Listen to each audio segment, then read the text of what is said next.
What's up, guys? This is the Mexikent, and I'm back with another fresh drinks review for you today. Today we're going to be doing the Gin Lane 1751 Victoria Pink Gin. The name is a reference to the Gin Act of 1751. I think it was to set guidelines for how it should be made, percentage, amount of juniper required, that sort of thing. I don't know all the specifics of it, but yeah, no, it just sets aside that kind of thing. So the name is a reference to that, and it's a English gin, and the pink comes from the addition of bitters in it. Full disclosure, I have tried this product before, but I haven't reviewed it on this channel, and I think it's a really great product, and I thought I'd go over why it's so good. So I'm going to try it in the standard 3 ways that I usually do these things. I've got it straight. I've got it with ice, and I have it in a gin and tonic. This doesn't look as pink as I'd like it. It's a lot pinker in person, but maybe the colour's a bit better there. Yeah, a little more pinky. It's actually coming off my table. It's looking a bit purple. It looks really cool. But let's give the straight one a smell first. Right off the bat, you're getting obviously juniper, but you're also getting a lot of spicy type botanicals. I would say this is more of a spicy style of gin. It's got with the bitters for starters, they're spiced bitters. Also has the decency to put the botanicals on here. We've got orris root, Seville orange, juniper obviously, star anise, angelica root, cassia bark, Sicilian lemon, and coriander. So if you're one of those people who hate coriander, you're probably not going to like this gin as much. But in fairness, the coriander doesn't come through that much. I suspect the spice is coming through as a result of the star anise. But I'll dig right into this.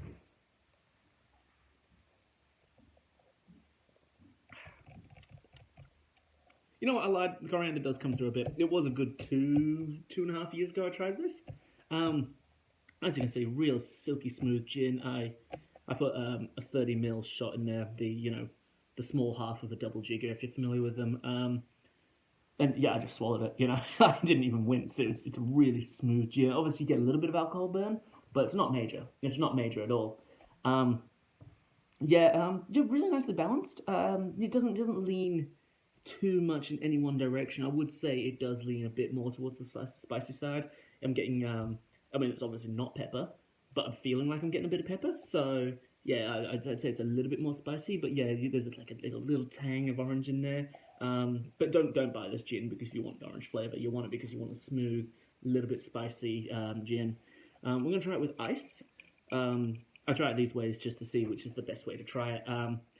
Straight's nice. It's doable straight, but nobody really drinks gin straight. It's just not what you do. But over ice, sorry.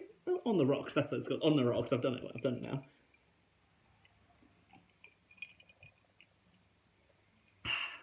That opens up a little bit more with the water, as a lot of spirits tend to do. It's really quite nice. Adds up that bit of that refreshing coldness. Perhaps if you do intend to have it straight, perhaps with the bottle in the freezer a bit, the refreshing coldness actually makes it really quite nice. But yeah, you're getting a bit more. You're getting a bit more of something. Give me a moment. It's actually the coriander you're getting a bit more of. Yeah, a bit more coriander, so that's not your bag. You're probably not going to like it over ice. That said, it opens up a bit more of everything. But yeah, coriander is definitely coming through a lot more there. Finally, we'll move on to the gin and tonic. I've used Fever Tree Indian tonic water.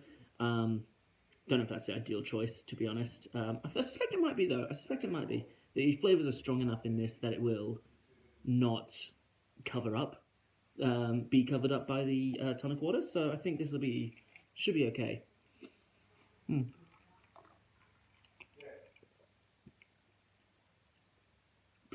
Pretty solid. Your standard gin and tonic fare, really. The tonic water, it does overpower a lot of the flavors, but that's just how it combines with the tonic water that it makes you decide what tonic water you're going to use. Really quite good. I've used 3 30ml shots. There's 90ml of gin in this thing. Might be a bit strong. I'm not gonna lie, because I've used one of those small tonic water bottles. I want to say 250ml. So it's about 30% gin at this point. It might be a bit too much. That said, you can still get the flavors coming through, and you probably want to use 60 mils though. I think is the way to go. Two shots might be a bit heavy. But no, the flavors combine quite nicely. Let's have another sip.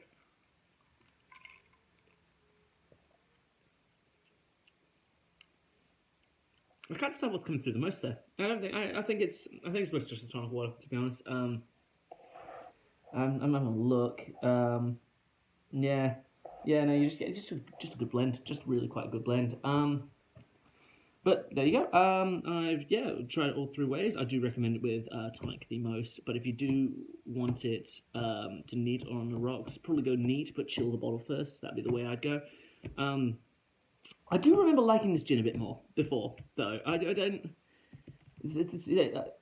I don't know. I don't know what's changed. Maybe my taste in gins has changed. Maybe they've changed the recipe in the last 2.5 years. It's entirely possible. It's just It's just not as good as I remember. It's still a good gin. Don't get me wrong. It's still a good gin. I'm still thoroughly enjoy it, but I'm not holding it in the rapturous applause I definitely am. I definitely was before. Probably give it 8 out of 10. Eight gins out of 10 lanes, I guess. It's not great. It's not great at all. It probably is a bit too bitter. It's very smooth. I mean, you saw me just down it, no worries.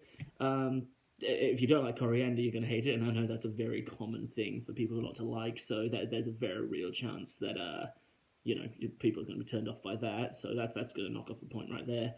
So yeah, I'll give it 8 out of 10. It's quite affordable, in fairness, somewhere between $50 and $55. It's not going to break the bank buying it, so it's reasonably well valued. But yeah, no, the coriander and that just that sheer bitterness that I don't recall being there. It's knocking a few points off. But there you go, 8 gins out of 10 lanes. Once again, guys, if you like the content, go ahead and smash that subscribe button. If you want to watch another video, perhaps the double gin review with my good friends, press that button right there. Once again, guys, this is the Mexikent signing off.